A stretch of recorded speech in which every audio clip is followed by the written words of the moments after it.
단기 매매에는 일단 무조건 시장의 관심도가 높은 섹터, 그리고 그 섹터 내에서도 대장주만 반드시 매매를 하셔야 된다는 것을, 또 이게 섹터로 같이 움직이는 게 장점에 대해서 말씀을 드리면,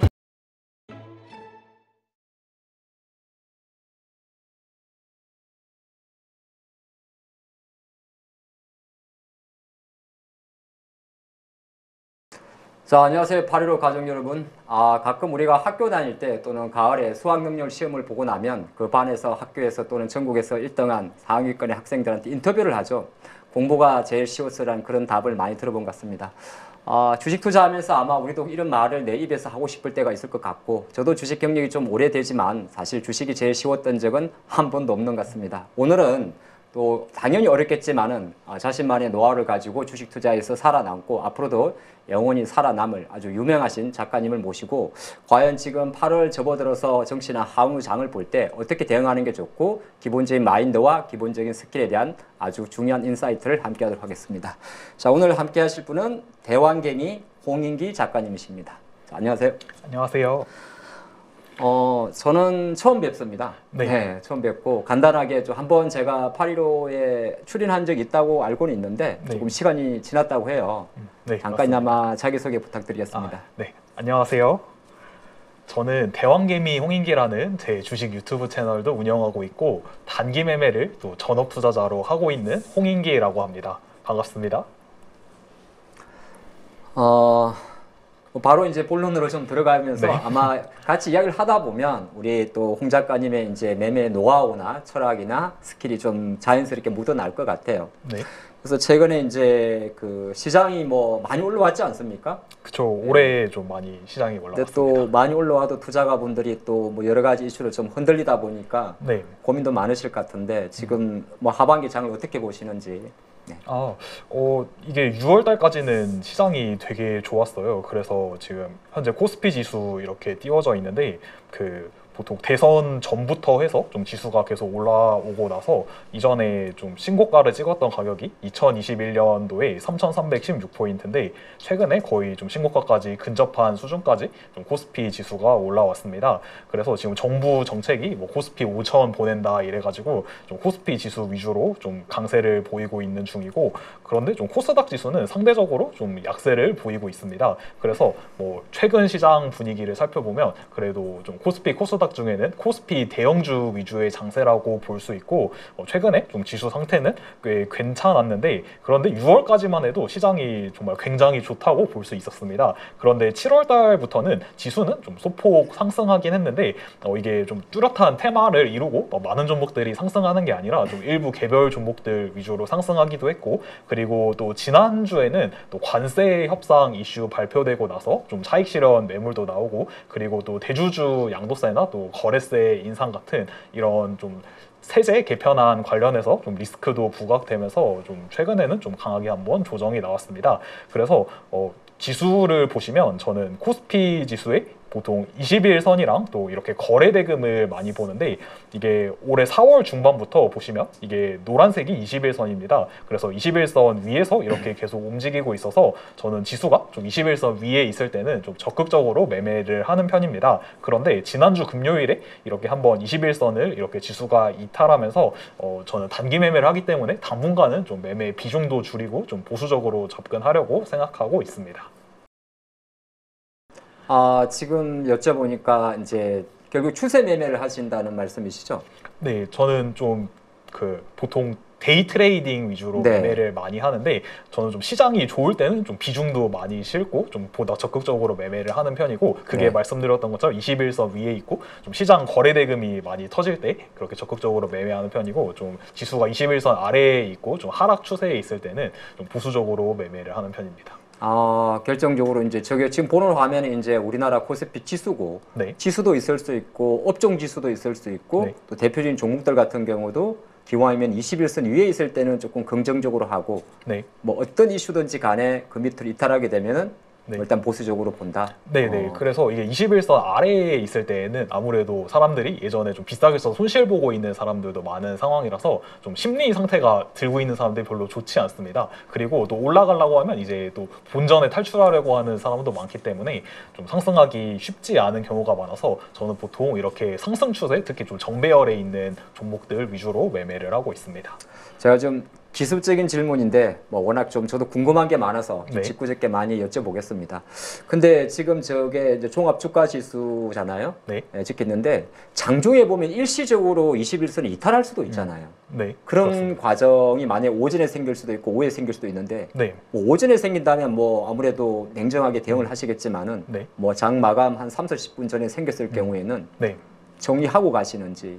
저는 보통 저는 단타를 하기 때문에 주식을 가지고 있지 않은 게 좀 디폴트 값이라고 생각하고 매매를 하고 있습니다. 그래서 저는 그냥 주식을 가지고 있으면 좀 리스크에 노출되는 거라고 좀 생각하기 때문에 네. 만약에 가지고 오버나잇을 하게 된다면 뭐 미장이 떨어지면 다음 날에 그냥 손실을 보고 시작할 수도 있고 좀 변수가 아무래도 더 생길 수밖에 없기 때문에 저는 가능하면 좀 단타기 때문에 그날 사서 그날 팔던지 아니면 내가 매수했는데 진짜 좋아서 뭐 상한가를 들어간 종목이 거나 또는 뭐 정말로 좋아서 이거는 다음 날까지도 가져갈 만 하겠다 싶은 종목이 있으면 다음 날로 가져가는데 그게 아니면 좀 그날 사서 그날 정리하는 매매를 하고 있습니다. 최고의 리스크 헤지는 주식을 보유하고 하지 않는 것이다. 네, 그걸 그래서 실천하신다는 말씀으로 들리네요. 네. 자, 그러면은 조금 전에 이제 우리가 시장 이야기를 잠깐 해봤는데 지금 시장에서 조금 물론 이건 이제 차트에 드러나지 않는 또 네. 차트에 드러날 수도 있는데 뭐 미국에서 또 관세가 실제로 발효가 된다고 하다 보니까 경기 둔화 이슈도 좀 나오고 네. 또 한국 내부적으로는 여전히 좀 8월 달에 세제 개편안 관련해서 좀 불편한 심기가 있잖아요. 네. 우리 작가님은 이 두 개 중에서 어느 쪽이 조금 더 신경이 쓰이는지.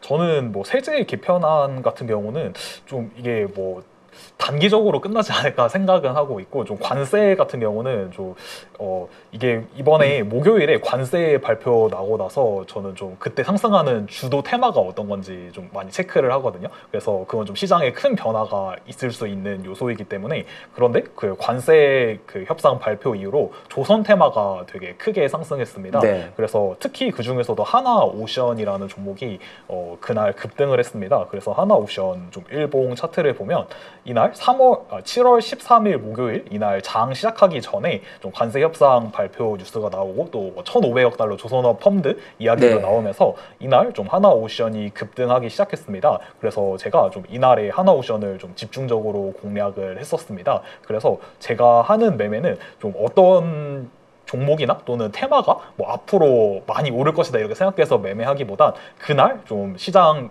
주요 관심도가 어디인지 보고 그날 주도 섹터를 찾아서 그 중에 좀 대장주 위주로 매매를 하는 걸 하고 있습니다. 마침 또 저 하나오션 차트를 보니까 되게 부럽네요. 그렇다 그러면 이제 보통 아침에 장이 열리고 전부터 준비를 하셔가지고 네. 당일 매매를 좀 원칙으로 하신다면 본인이 세운 어떤 뭐 한 몇 가지 정도 당일 매매 어떤 원칙이 있을까요? 뭐 주도주 찾는 거라든지. 네. 네네. 그러면 그 찾는 과정을 한번 네. 설명드리도록 하겠습니다.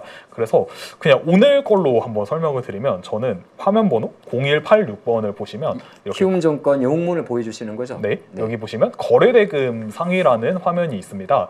여기에서 저는 뭐 ETF, ETN 스펙 이런 건 굳이 볼 필요가 없어서 이렇게 제외를 하고 여기서 거래대금 상위 목록에서 일단 시장의 주도 섹터가 뭔지 찾습니다. 그래서 제가 주도 섹터를 찾는 방법은 여기 거래대금도 많이 터지는 동시에 좀 등락률이 높은 종목을 체크하고 있습니다. 그런데 오늘은 딱히 주도 섹터는 없었는데 한번 좀 설명을 드리도록 하겠습니다. 저는 대략 한 하루에 5% 이상 오른 종목들 위주로 체크를 하고 있습니다. 그래서 일단 뭐 5%까지는 아니지만 거래대금 3등에 두산에너빌리티라는 종목이 있는데 4.56% 올랐고 거래대금이 거의 1조 가까이 터져서 이 종목은 오늘 좀 많이 관심을 받은 종목이라고 볼 수 있고 이제 이런 종목들의 섹터를 확인하셔야 됩니다. 그래서 두산에너빌리티는 원전 섹터이고 그리고 다음으로 또 HJ중공업이라는 종목이 있는데 이건 19% 정도 올랐고 거래대금 한 2,950억 정도 이렇게 터졌습니다. 그래서 HJ중공업은 조선업 관련된 또 LNG 관련한 섹터이고 여기 보시면 또 HD 현대인프라코어라는 종목이 있는데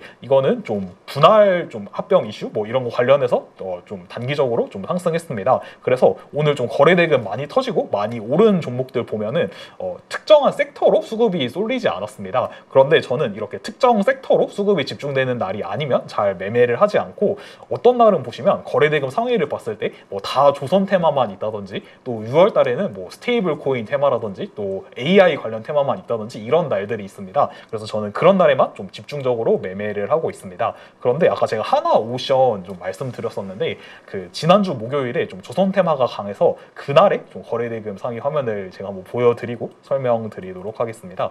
그래서 여기 KRX 정보 데이터 시스템이라는 곳에 들어가면 이전 증시 데이터를 보실 수 있는데 여기서 좀 거래대금 상위 종목 이전 거를 한번 확인해 보겠습니다. 그래서 7월 31일 아까 그 조선 테마 강했던 날이 7월 31일인데 이렇게 해서 좀 조회를 해보면 보시면 여기 하나오션이라는 종목이 거래대금이 한 이거 KRX 기준으로만 나와 있는데 이게 1조 5천억 정도 터져 있고 이게 넥스트레이드 대체거래소까지 합치면 이날 제가 3조가 넘었던 걸로 기억을 합니다. 그래서 하나오션이 13% 이렇게 조선 테마주 올랐고 그리고 거래대금 7등에 하나시스템이라는 종목이 있습니다. 하나시스템이 원래 좀 방산 테마로도 움직이기도 하지만 이게 하나시스템이 미국의 필리조선소 지분을 가지고 있으면서 이게 조선 테마로도 같이 움직이기도 합니다. 그래서 이날은 보시면 거래대금 2등의 하나옵션 그리고 7등의 하나시스템에서 이날도 조선 관련한 이슈가 좀 부각됐기 때문에 이날은 조선이 주도 섹터라고 볼 수 있고 그리고 그 중에서도 하나오션이라는 종목이 등락률도 13%로 종가 기준으로 가장 높고 거래대금도 이날 3조 수준으로 터졌기 때문에 하나오션이 좀 대장주라고 판단할 수가 있었습니다. 그래서 저는 이렇게 주도 섹터가 확실하고 대장주가 확실한 날에 좀 이렇게 하나오션 같은 이런 종목이 나오면 이 종목을 좀 비중을 집중해서 좀 매매하는 데이 트레이딩을 하고 있습니다. 야, 제가 들어보니까 깜짝 놀랐는데요. 우리 시청자님들도 우리 대왕김 작가님의 요 인사이트를 아마 캐치하시리라 봅니다. 두 가지가 있었는데요. 제 판단입니다만은 한 가지는 거래대금 상위라든지 상승률로 보지만은 그게 섹터로 움직이는 날에만 거래를 좀 집중적으로 많이 한다는 말씀이 있었고 두 번째는 지금 이 들어보는 내용 중에는 이미 작가님은 이 종목들의 모멘텀을 다 깨고 있습니다. 그 생각 무슨 말이냐면 뭐 저희 어떤 뭐 오지랖이 될 수 있긴 있는데 실제로 거래를 하지 않는 그 시간에는 이 기업들의 향후 지금 현재 모멘텀이 뭔지를 체크를 한다는 거죠. 투자분들도 아마 그런 분들을 좀 많이 캐치를 하신다면 좋은 인사이트가 되지 않을까 볼 수 같고 혹시 맞나요? 아, 네, 맞습니다. 많이 틀리진 않았죠? 네, 정말 똑같고 그리고 제가 이렇게 섹터 위주로 이렇게 집중을 하는 이유는 완전 감명을 받았어요. 네. 그러니까 산발적으로 거래대금이 많고 상승 종목이 많은 거는 어차피 그 어떤 특정 종목에 대한 어떤 변동성이 때문에 리스크도 있지만은 섹터로 들어오는 날은 확률적으로 훨씬 안정적입니다. 네, 네. 아주 좋은. 그리고 또 이게 섹터로 같이 움직이는 게 장점에 대해서 말씀을 드리면 그 개별주로 한 종목씩 움직이는 종목은 그 종목의 흐름만 보고 이거 어디로 갈지 예상을 해야 되는데 이게 섹터로 움직이는 경우에는 후발주들 흐름도 같이 보고 또 다른 섹터에 뭐 수급이 뺏기는지 또 이 섹터가 가장 강한지 이런 걸 확인을 하면 주가를 예상하기가 훨씬 수월합니다. 그래서 섹터로 움직이는 날에 매매를 할 때 매매 성공 확률도 훨씬 높고 예상하기도 훨씬 쉽습니다. 네, 아주 딱 저는 같이 하면서 적어놨습니다. 자, 그러면 조금 더 이제 디테일을 조금 더 깊게 들어가 볼까요? 네. 이거를 이제 조금 전에 본 거는 이제 우리가 거래대금 상위니까 어떤 HTS니 다 노출할 수가 있고 네. 지금 보여주신 건 이제 복귀 차원에서 KRX를 보여주신 거잖아요. 네.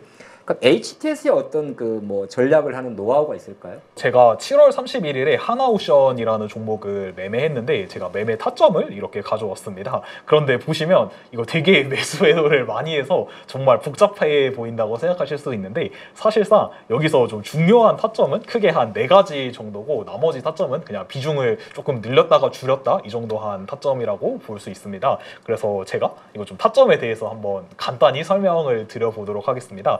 그래서 제가 이날에는 그 그러니까 관세 협상이 끝나면 이제 좀 선택받는 종목이 있을 수밖에 없습니다. 그래서 또 외국인이라든지 이렇게 주포가 오늘 그러니까 관세 협상 이후로 가장 좀 수혜를 받을 종목을 이렇게 좀 매수를 할 확률이 굉장히 높습니다. 이거 굉장히 큰 이슈이기 때문에 그래서 저는 이날 좀 아침부터 오늘은 어느 섹터랑 어느 종목이 좀 선택을 받는지 아침 좀 특별히 이날 일찍부터 좀 체크를 했습니다. 그래서 이게 하나오션이라는 종목이 아침에 시작하자마자 이때 지수는 좀 아침에 갭상승해서 좀 떨어지는 흐름이었는데 아침에 이렇게 하나오션만 좀 빠르게 상승하는 모습이 나왔습니다. 그리고 또 아침부터 하나오션이 거의 삼성전자랑 하나오션 이거 두 개가 거래대금이 비슷할 정도로 터졌는데 사실 삼성전자 수준으로 이런 다른 종목이 거래대금이 터진다는 것은 이게 엄청난 관심이 집중됐다는 것을 뜻합니다. 그래서 좀 아침에 또 이렇게 하나오션이 또 외국인 수급도 많이 들어오고 거래대금도 많이 터지면서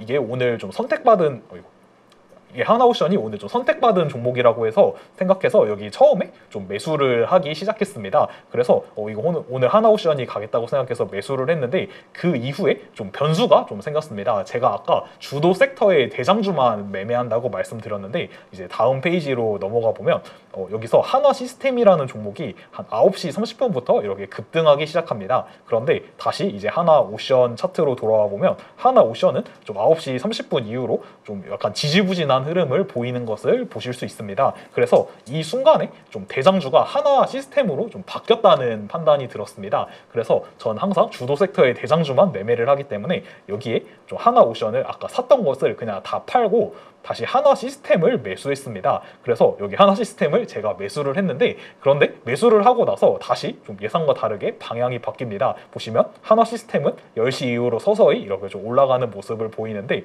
하나 시스템은 이제 반대로 방향이 꺾여서 이렇게 떨어지는 모습을 보입니다. 그래서 제가 이걸 보고 이게 내가 잘못 판단했구나. 다시 좀 하나오션이 대장주였는데 하나 시스템이 순간 올라갔을 때 이거 좀 낚인 거죠.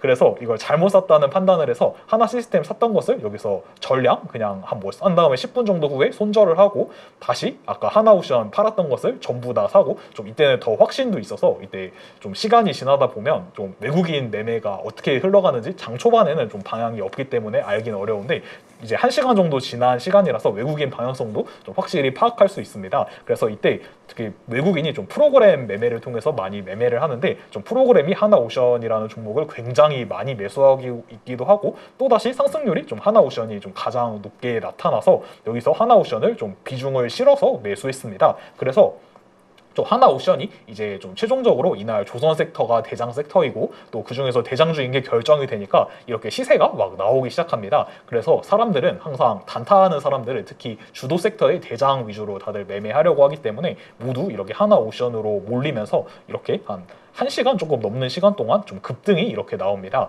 그래서 좀 이 구간에 한 7% 정도가 상승했는데 제가 이때 매수해서 좀 수익을 극대화하면서 좀 끌고 가면서 이렇게 거의 다 좀 한 12시 되기 전 시간에 좀 다 수익 실현을 해서 좀 이렇게 매매를 했었습니다. 그래서 제가 한번 매매 손익도 같이 보여드리면 이날 하나오션 이렇게 매매해서 한 1억 4천만 원 이 정도 좀 수익을 냈었고 그런데 또 하나 시스템 아까 제가 매수했다가 또 손절을 했다고 말씀드렸었는데 하나 시스템으로는 한 3,700만 원 이렇게 좀 손절을 했었습니다. 그래서 제가 대략 어떤 식으로 매매하는지를 보여드렸는데 이렇게 주도 섹터랑 대장주가 무엇인지 찾아서 좀 단기 트레이딩을 하고 있습니다. 야, 근데 제가 좀 전에 차트 하면 잠깐만 다시 보여주실래요? 이게 들어가는 수량을 보니까 우리가 생각한 것보다 생각보다 많이 수량이 들어가고 네. 이렇게 많은 금액을 할 수 있다는 건 그만큼 압축되고 이제 시장에 대해서 거래대금이 풍부한 종목 위주로 선정에 놓아 있기 때문이겠죠. 네, 맞습니다. 이게 하나오션이라는 종목은 이날 아까 말씀드렸다시피 거래대금이 3조 정도 들었습니다. 그래서 이런 종목은 좀 호가창도 받쳐주고 좀 많은 비중을 들어갈 수 있는 종목인데 이게 일반 중소형주라고 했을 때는 사실 1, 2억 이 정도까지도 매수하기가 어렵습니다. 그렇죠. 그래서 제가 좀 살려고 하면 그걸로 인해서 좀 가격이 바뀌기도 하고 또 팔려고 해도 좀 가격을 한참 낮춰서 팔아야 되기 때문에 저는 보통 이렇게 대형주 중에 좀 강한 주도 섹터의 대장주 종목이 나오면 이럴 때 좀 집중해서 매매를 하는 편입니다. 그러니까 이게 실제로 보게 되면 10만 원짜리가 1,000주가 주문이 들어간다는 건 꽤 많은 금액인 걸 여러분도 아실 수 있을 건데 그만큼 이제 자금을 본인이 사용하는 자금 자체가 시장 호가를 흡수할 수 있을 만한 정도의 거래 대금과 거래량에 집중한다는 것도 아마 네. 우리가 좀 챙겨야 될 것 같습니다. 안에 뭐 3분봉이다 보니까 디테일한 영업 비밀은 더 묻지는 않겠습니다. 네. 네, 이게 왜냐하면 또 너무 캐고 들어가면 네. 그렇죠. 예. 보니까 3분봉을 보시면서 뭐 여러 가지 매수가 있는데 혹시 그렇다 그러면은 지금 같은 경우는 워낙 이제 저도 지금 제가 정말 디테일하게 봤거든요. 분할 매수를 몇 번 정도 하는지도 보는데 제가 느낌상은 살 때 사고 날아갈 땐 조그만 하나의 시그널에 바로 물량을 줄이는데 네. 뭐 모두마다 그 전략이 다르겠지만은 그냥 와이드하게 이제 영상을 보시는 분들한테 이렇게 장중 단타를 하시는 분들한테 네. 좀 뭐 유의점이라고 한다면 뭐가 있을까요? 저는 유의점은 일단은 단타를 할 때 보통 사람들이 차트를 보거나 좀 기술적 지표에 많이 집중을 하려고 네. 합니다. 그런데 물론 그런 기술적 지표도 당연히 봐야 되는 건 맞는데 사실 제일 중요한 것은 그게 아니라 저는 무조건 종목 선정이 1순위라고 말씀드릴 수 있습니다. 그래서 보통 뭐 차트에 어떤 패턴이 나오면 좀 올라간다고 생각해서 매수를 하시고 이런 생각을 가지시고 매매하시는 분들이 많은데 단기 매매에는 일단 무조건 시장의 관심도가 높은 섹터 그리고 그 섹터 내에서도 대장주만 반드시 매매를 하셔야 된다는 것을 좀 강조드리고 싶습니다. 그러니까 약간 이 보통의 사람들이 생각하는 상식을 조금 깨는 역시나 이제 살아남은 또 앞으로 살아남을 우리 유능한 투자가의 이야기다 보니까 많이 와닿는 것 같습니다. 결과적으로 종목 선정이 중요한 거고 그 종목 선정도 본인의 종목도 중요하겠습니다만 시장이 받쳐주는 거래 대금이 활발한 네. 그런 걸 말씀하시는 것 같고요. 그리고 뭐 조금 더 추가로 말씀을 드리면 이게 뭐 관심도도 중요하지만 뉴스나 이런 재료 같은 것도 좀 살펴봐야 됩니다. 그래서 이게 뭐 좋은 뉴스가 나온다고 해서 또 무조건 상승하는 것도 아닌 게 좀 미리 이전에 그 해당 뉴스를 예상하고 산 경우에 또 차익 실현의 기회가 될 수도 있는 것이고 그래서 좀 이외 재료, 뉴스 이런 것도 좀 판단하는 게 필요하고 그리고 또 아까 제가 뭐 차트 이런 거 중요하게 생각하면 그렇게 뭐 카스를 그렇게 중요하게 생각하면 안 된다고 말씀드리긴 했지만 그래도 또 차트도 보는 것도 필요합니다. 그래서 이게 좀 여러 가지가 다 합쳐져서 확률이 높아지는 것입니다. 그래서 아까 제가 매매했던 좀 7월 31일 좀 일봉 차트 자리를 보여드리면 이게 이전에 보시면 신고가가 한 96,000원 정도 되는 가격이었는데 이게 신고가 근처에서 이제 좀 매물 소화를 하고 이제 좀 장대 양봉이 이렇게 나오는 자리입니다. 그래서 저는 보통 매매를 하는 자리가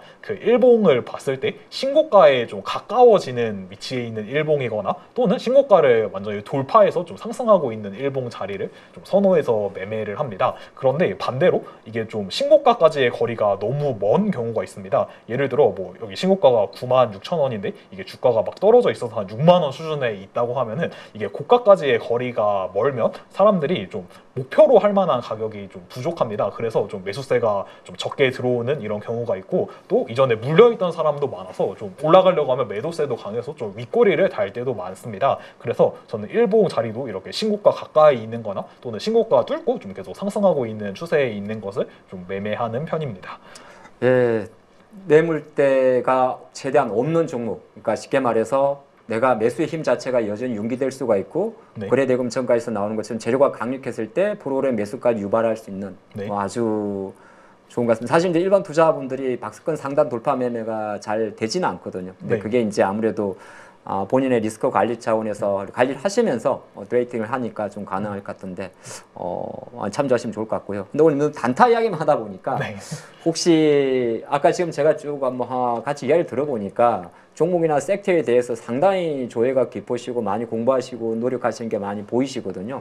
그러면은 장기 투자 같은 경우는 뭐 혹시나 하시는지?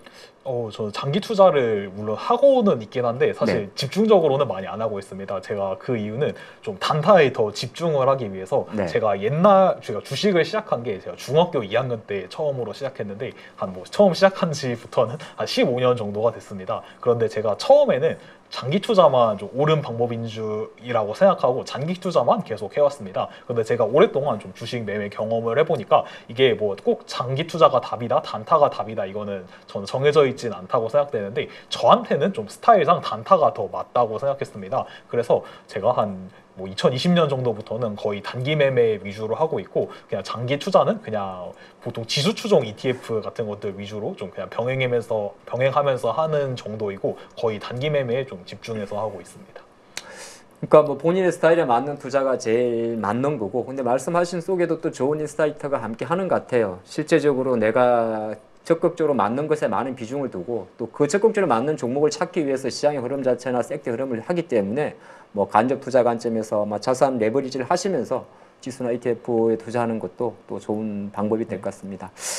지금 보니까 이제 상반기까지 6, 7월 달에 장이 엄청 좋았어요. 우리나라가 또 5천 터기 이슈도 있었고 또 뭐는 아니죠. 대통령의 5천 포인트 이슈도 있다 보니까 사실 6월 달, 7월 달에 많은 개인 투자분들이 많이 좀 뛰어든 걸로 알고 있거든요. 네. 그래도 이제 이거를 보시는 영상을 보시는 또 많은 주식 투자하시는 분들한테 네. 어떤 뭐 좀 대세기해야 될 뭐 철칙을 좀 세워 주신다면 어떤 게 있을까요?